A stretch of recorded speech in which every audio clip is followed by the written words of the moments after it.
Well, even I know when to admit that I've bitten off more than I can chew, I think. I am really pleased with how this is turning out, but I don't think I can go as far with it as I'd like to. I use the openings as kind of flat versions of these. You know, they don't have holes in them or anything. But it's a little something to denote what side of all these pieces is the Ursula side. Chris came today and worked all day with me, like 12 hours, and did a bunch of stuff, but he got the paper in the back of those, and I got the, stuff all mounted and everything all around on there. The rock is another one I smashed out. I'm hoping that it'll all just cure up, and then I can I slid this cardboard and Luan underneath the paper that comes out and the spray foam and stuff. So I'm just going to cut like a clean profile, and hopefully it'll all just slide away and leave like a clean line at the floor. I don't know. I've been trying to be careful not to punch through this paper, but I was using the stairs to get up to this top area with the paint gun, and I took a bad step and pulled the trigger and just blasted a big black spot on this shell. This shell was done by the art teacher that I had when I was a student here, and it's been around in the basement for so long. I was so excited to reuse it. He normally plays drums in the pit, but he couldn't this year. He had a conflict, and he also can't even see the show. So hopefully I won't break his heart with this, but I got some of the early corals that I built installed to kind of complement Triton, and then we're just looking at the aerial side of that column, because the column goes there for Ursula, but that's not the column that goes there for Triton. So over at Ariel, we got to get the tinfoil in the mirror and do a dry brush on the frame and stuff. I have that orange clover I want to put around in the bottom to try and give it sort of a special kind of magic kind of feel. Just go around underneath the chair a little bit, and then maybe like, I guess I don't need any, I can't put it on the outside here because I don't want to see it next to, that isn't the column in the right place. But I'll put a little bit underneath that halberd and the spears that I made quick, a little bit on the bottom of this column that doesn't have anything else going on, just to help crew understand exactly where the pieces are supposed to be. So I haven't got much, I guess. So that's pretty doable.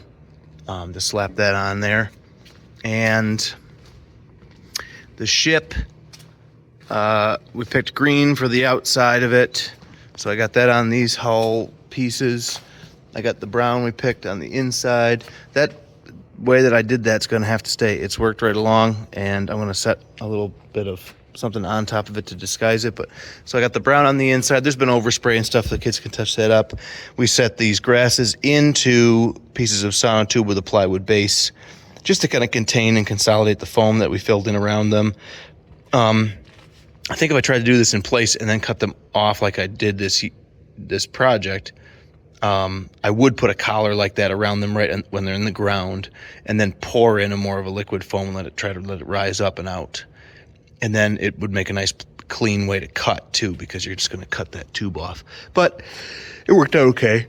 It's 2:30 a.m. I'm coming apart a little bit. We got the inside of the hull lined, and this blocked off. I got to make it so he can still come out through that part over there for the shipwreck sequence. I've got to do something else that's a logistical thing. Oh, I got to make a trap door or something that they can get in there to unpin the ship. But maybe they can just crawl in there and do it. That'll probably be fine. And then the hull was going along really nicely, but I ran out of these screws. So I got to get a box of those tomorrow morning. A couple of them pulled on me, which is annoying. I don't know if this is too flat now that it's got a skin on it. I'm really bummed out because I'm missing a couple days. I got hit with a bunch of like personal stuff this year, and it just kind of kept me from getting to stuff. And so if I had a day or two, I could really make something happen here. And the ship is cool, but I don't know, that cardboard, I don't know if it's going to work. It's so faceted. what I am doing is working symmetrically. So the same thing that's happening on the right will be happening on the left at the very least. Yeah, boy. I don't know. I really don't know what to do about that other than to tape it down and try to pull paper, but I mean, it's so much spray glue again, and the paper really doesn't have enough body to break those things up. The thing to do would have probably been cut strips and just side up the front of that like siding, but to try and make a board, look kind of happen basically. At this point, it's just going to be a big green surface, and it's going to have all those facets and those marks on them, the lines. At least that seam will happen on the other side as well. I don't know. A lot of time and energy. I'm kind of bummed about that. Something happened this year for the first time. I don't know. I think it's new baby maybe. I just didn't have enough time. The 3/4 is better. I'm just not feeling it. And I'm not feeling driving home and going to bed just to get up at 6:30. And I've got my son until 9. At which point I'll be bouncing off the walls for him to get picked up and for me to be able to hightail it down here to get to this list of things that I've got that I'll need to do for the most part. And yeah, so we'll see how far I get. I wish I had another day or 2. I'd be in really good shape with 2, even just another day. I don't know. The show will go on Friday. And most years I add a little something for Saturday and Sunday show. I come in Saturday and work most of the day. This is a little bit more. But this may be a real, meager opening night, and then a real early, and try to get 8 hours in on Saturday to try and get some things figured out. So hopefully it turns out better than expected, but it's always bad under these lights and so close. Maybe they'll look better under the stage lights. I know that's cool, but I think that this is going to be a big nothing. A big smooth nothing. It doesn't have enough detail, I don't think. I don't know. We'll see.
Yeah.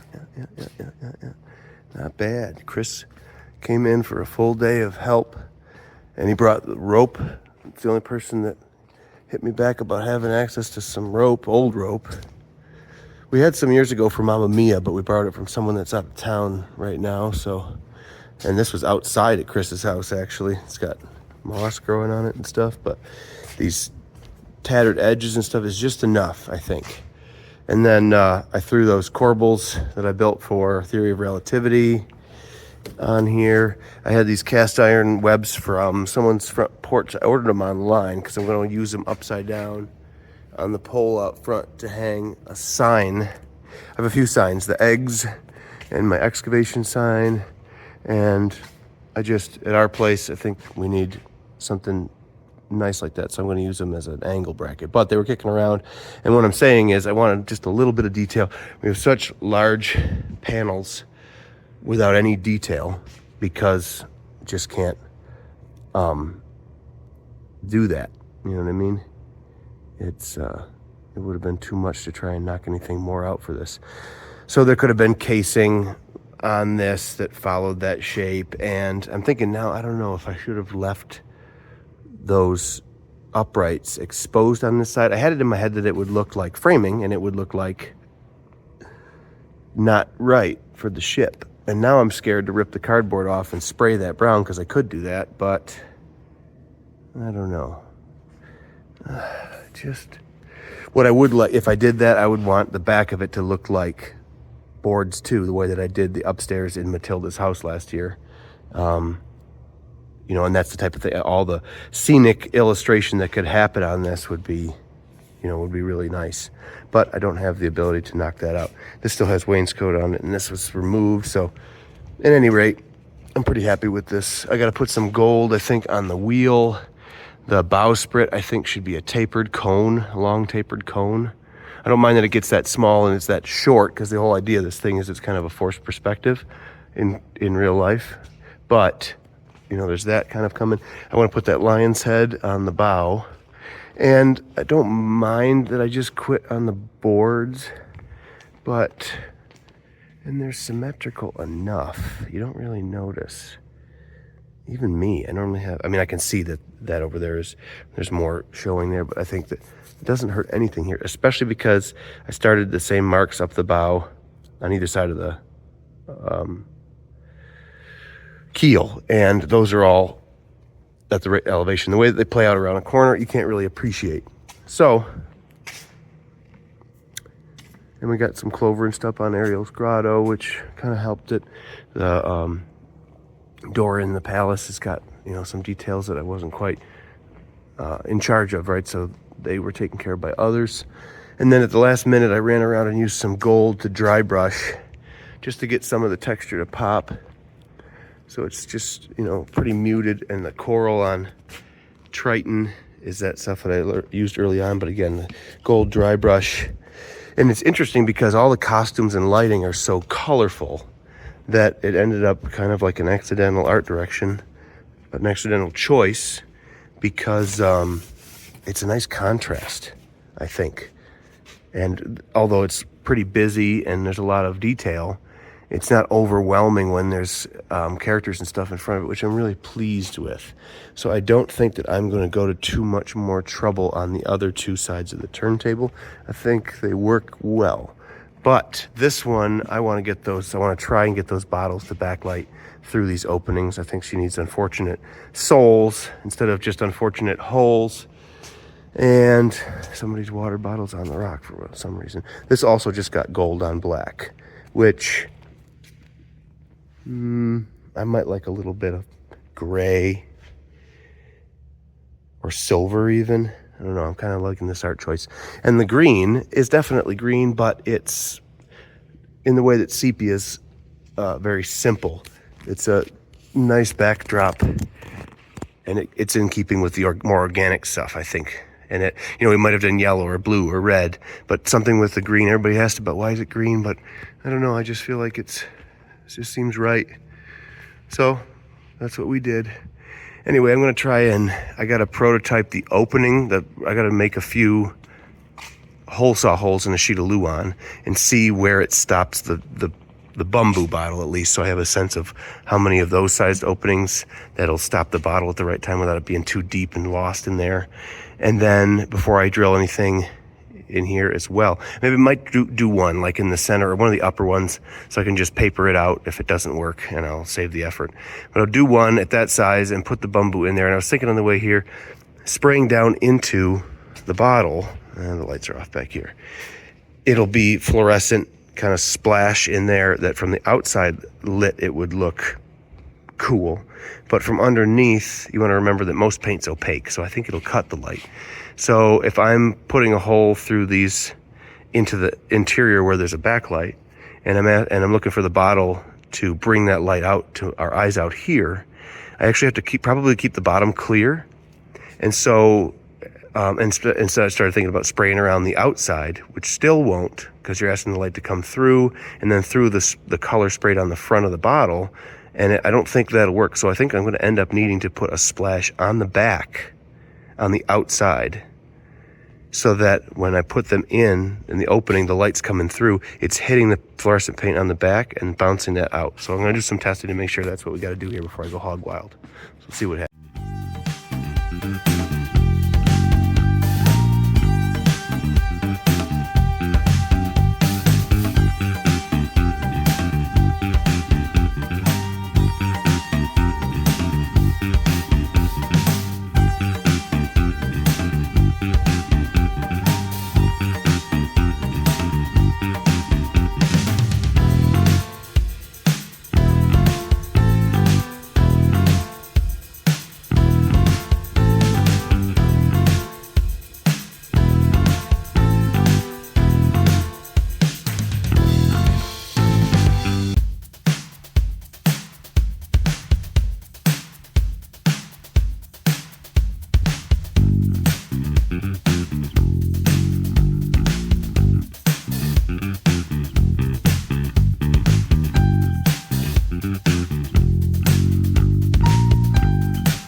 There's mermaids out there in the bottomless blue.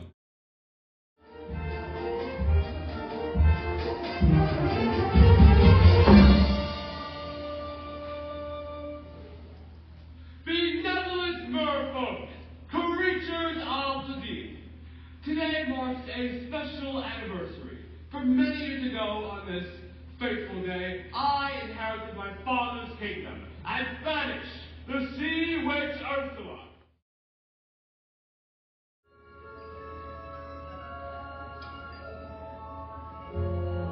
Oh, mistress of the deep, beauty of the brine, you should have seen all of those merfolk singing Triton's praises and cursing your name, declaring a national holiday. Holiday, my blowhole!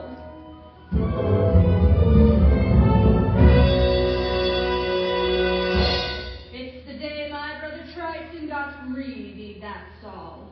The day he stole my half of the kingdom. To think, your very own flesh and blood, and he double-crossed you, his own sister, casting you into exile, a life of shame.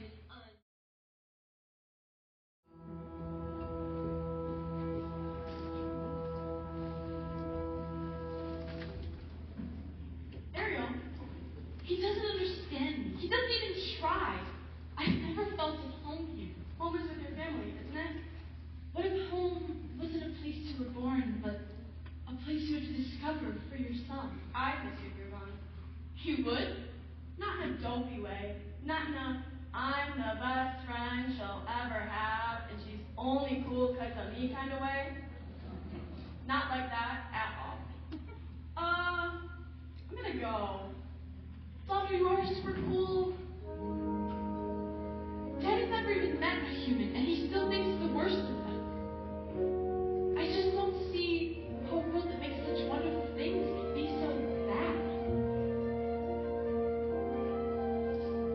Look at this stuff. Isn't it neat? Wouldn't you think the life religion's complete? Wouldn't you think I'm the girl who has everything?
Look at the two of us.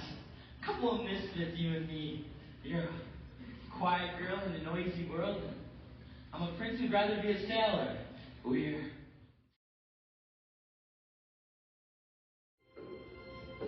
Wind and moonlight.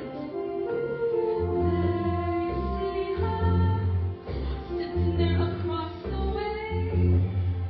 She don't got a lot to say, but there's something about her. And you don't know why, but you're dying to try to want and kiss the girl. Yes, you want her. Look at her, you know you do. Possible she wants me to. There's one way to ask her. It don't take a word, not a single word. Go on and kiss the girl. Sing with me now. Sha-la-la-la-la, my oh my, looks like a boy too shy. You wanna kiss the girl. Sha-la-la-la-la, ain't that bad?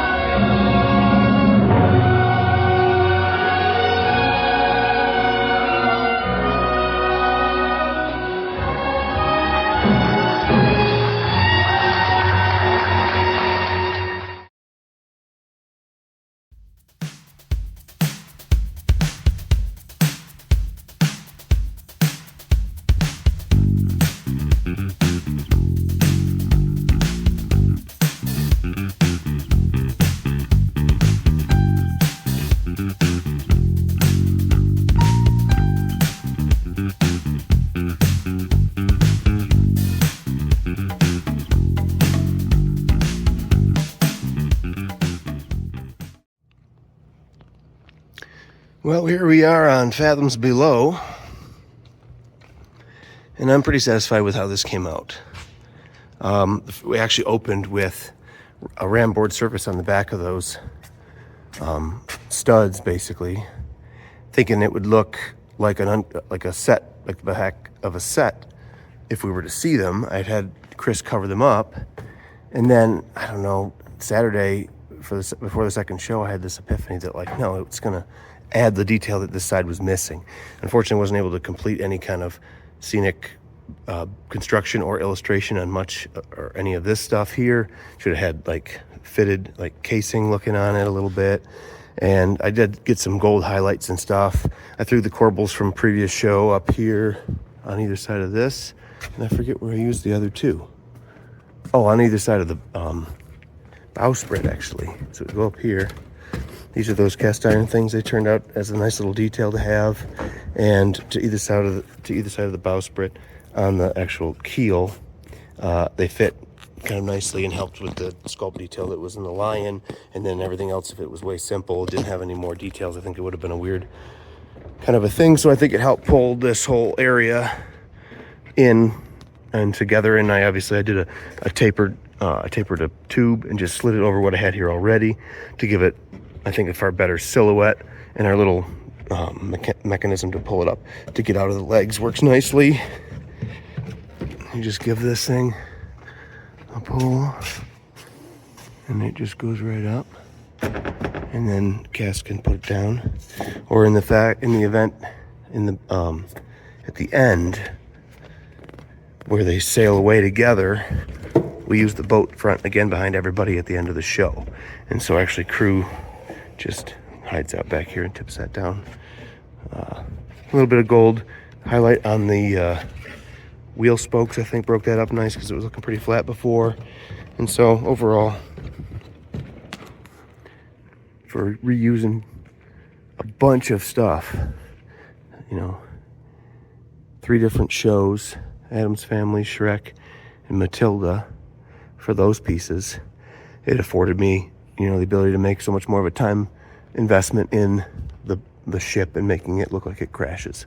So hopefully got some good footage of that. And then where he falls overboard, I just zip tied and taped the hinge areas so that the cardboard didn't completely get lost. And I pre-split the pipe insulation foam at the top, and then we just use sticky vac Velcro there to put it back together again. That needs to be reinforced, I guess, but that worked pretty nice.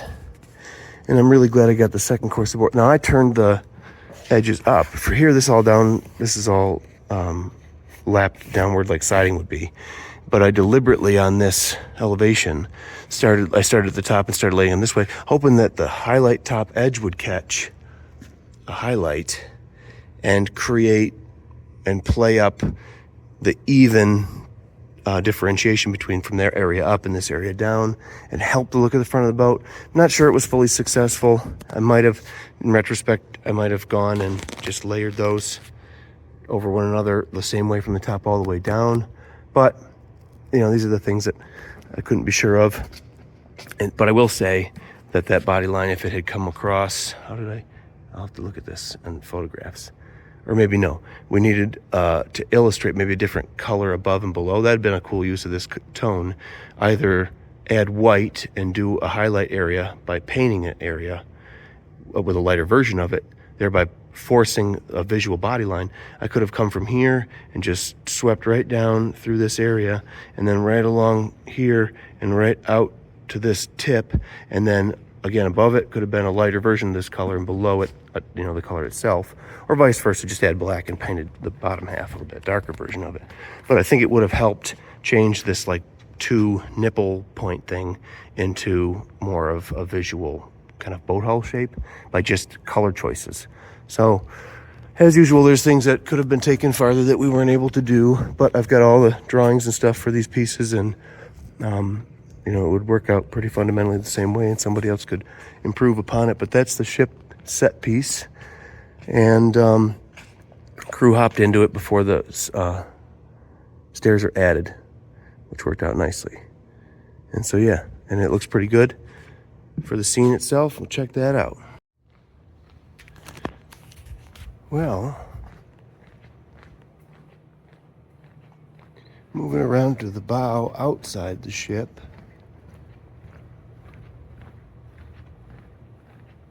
Making this tip back and forth for the shipwreck scene was a lot of fun. And all you gotta do, pop these off. I mean, it can, and it does actually do this with these connected, since there's a nice clearance gap built into them. But for me to be able to get in here and show this, now these are just pole barn door latches, $20 each at the local supplier. They work great, nothing special. All you gotta do is hop in here and unpin this thing so that it's free to tip back and forth. Pull that out. And then somebody on either side for full effect, but just hanging my body weight on this.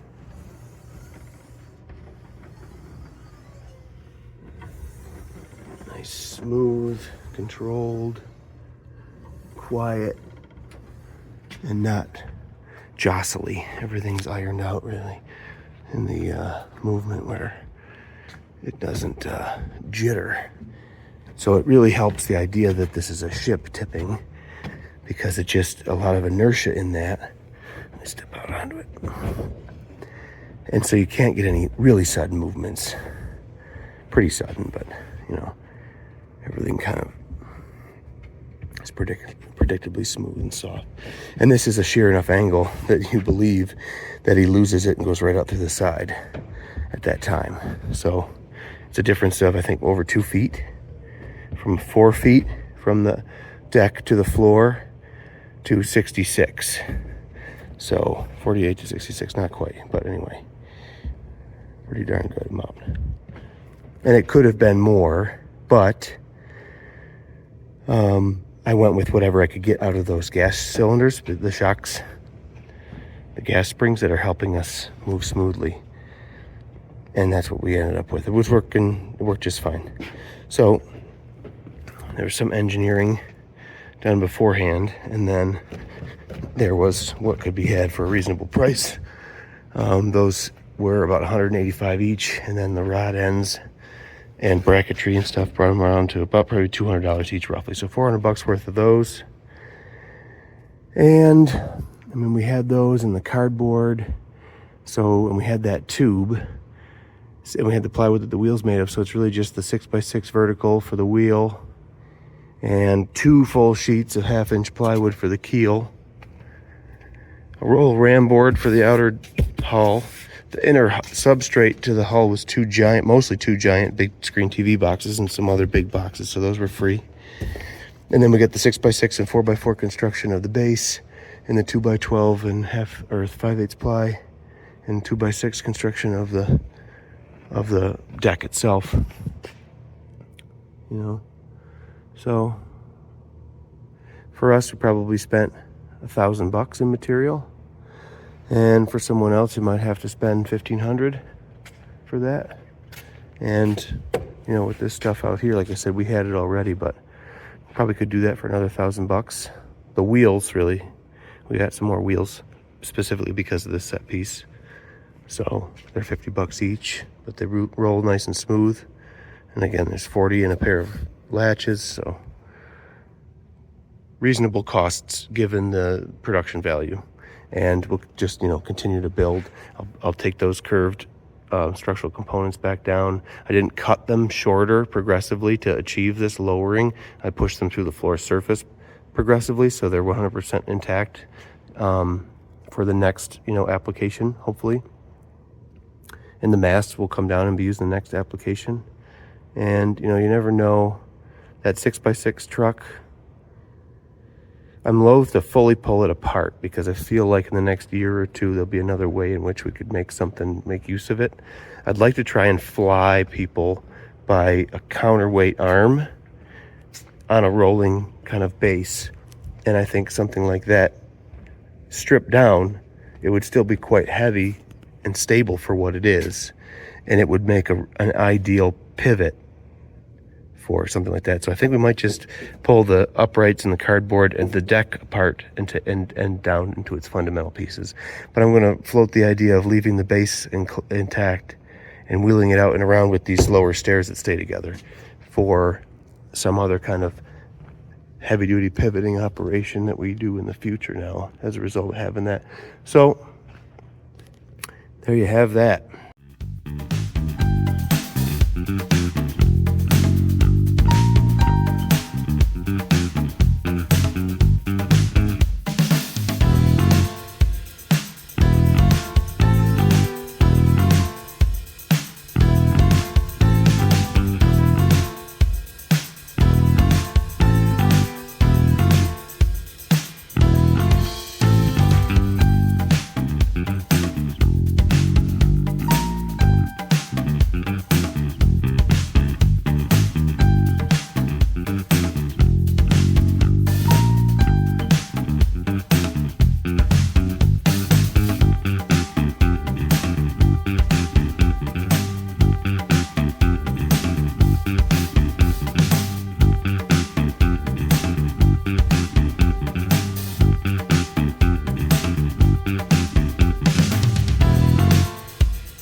So Ursula's lair, I was pretty pleased overall with how this ended up working. Putting these through holes and backlighting inside. Ended up with tin foil. I took so much of the substructure out of here, all those strips of aspenite, came right out. It's pretty much clear in here. And then you can see it's working in reverse right now, but the light comes in, same way the light goes out.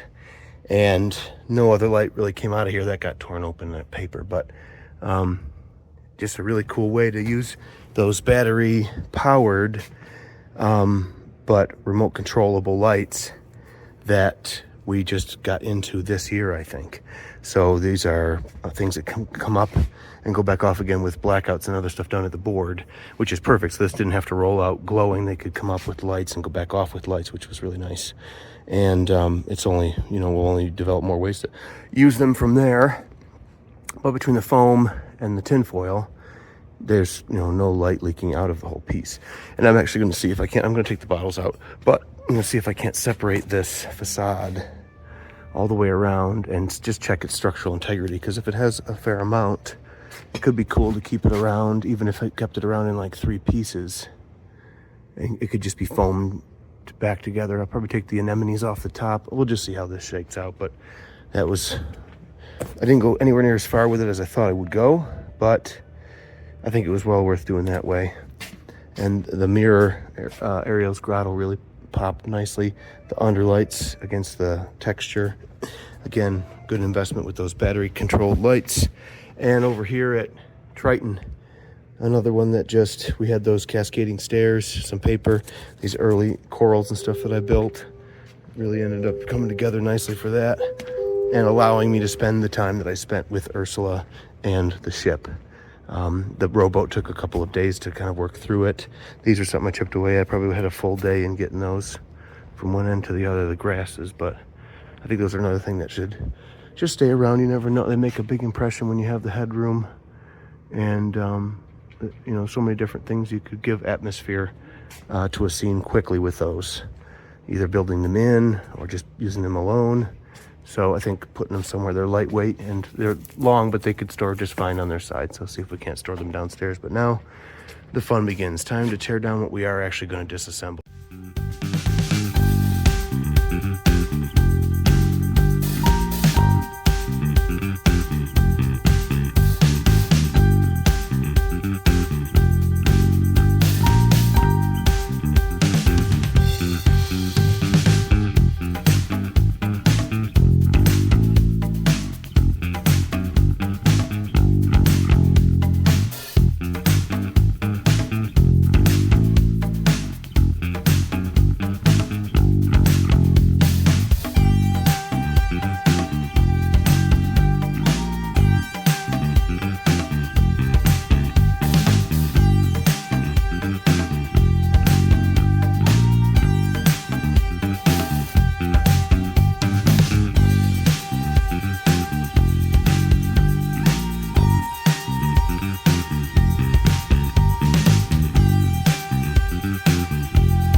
Okay, strike day 1 is over.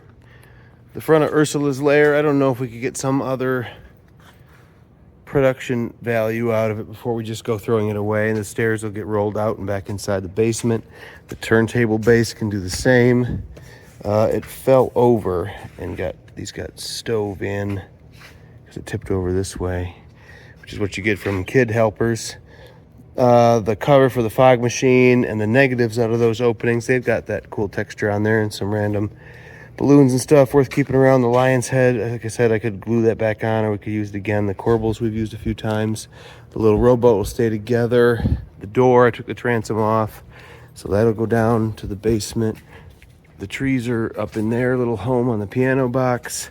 These foam tests and foam elements that I didn't get to using, I'll probably take back again because they're interesting tests and models and examples of what you can do with it, which may come in handy in the future. I'll take my candelabra and my big copper pot. It's aluminum.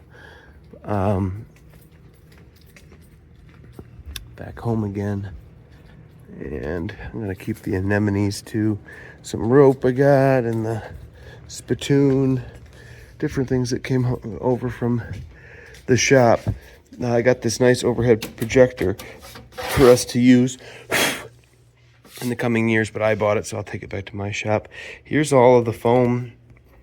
I'll get you an official count on how many spray foam cans and total cost of spray foam in the show. But this was the year of the spray foam, that's for sure. Tools are kind of packed up. Paint gun needs to be cleaned, but that'll be tomorrow. And a lot of the other bits and bobs and stuff have been consolidated. Oh boy, am I shot. I'll take the grasses home with me. They can't stay here for fire safety reasons. And so I'll take them home and try to find somewhere for them to hang out. See if I can't get them up to the 3rd floor, maybe for storage. They're cool. I think there's another use for them somewhere. Another show. Never know. Being able to just, now that I've spent the probably a full 8 hours into them, between foaming them up, cutting them off, transporting them here, standing them up, making those bases, foaming them back up again, painting those out. And it's not all my own time, but I think getting that done from start to finish would still take somebody 8 hours if they were hustling. So I don't want to just throw that work out. I think it's worth it. Being able to stand those up in an event, it's pretty cool. So back tomorrow to try and finish this project up.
Well, that's a wrap.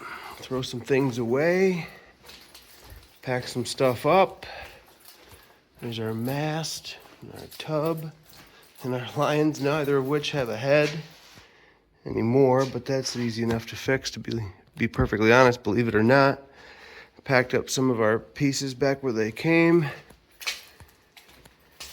and tucked things away to be used again another time. Not all that bad down here. I'd really like to sink my teeth into this space because I think it could be a lot more efficient. But for right now, you can walk around, you can get where you're going. Yada, yada. I'm going to take the handle back to my Trident, I think, because that is... Well, these things are going to stay together and be moved as units down to the basement. We'll see them again for something else, creatively used to achieve another entertainment goal in the future. Trees are at home. This stuff is the last little bit that I can't fit in the truck, so I'll come back for it another day. But now they got to make some room in the next couple weeks. Too Many Zoos, the band, is actually coming to town. They're going to stay at the Springville Center for the Arts across town, and they're going to work with students here all week at Springville Griffith Institute, do clinics and jam and work with music students. And then at the end of the week, they're going to do a show in this venue and probably blow everybody's ears off because they are loud and awesome. And then toward the end of the show, I guess all the students that have worked with them this week will join, and there'll just be way too many zoos on stage. It just gets bigger and bigger over the whole evening until there's just a crazy amount of sound happening. But it's just incredible. I think that the school partnered with the Center for the Arts to bring a band of that scale here and do a show, plus stay all week and work with kids, get them excited about playing their instruments. And so anyway, we can't have anything in the way here, so we had to hustle, it's not as though we don't hustle for strike anyway, but this time we have a pretty cool opportunity coming to town, so look forward to enjoying that. And then we'll be back next year for the next big show. Hopefully build on top of some of the stuff that we constructed this year as well as from years past as usual. So yeah, that's how we do it here. All right, everybody, thanks for watching. We'll see you.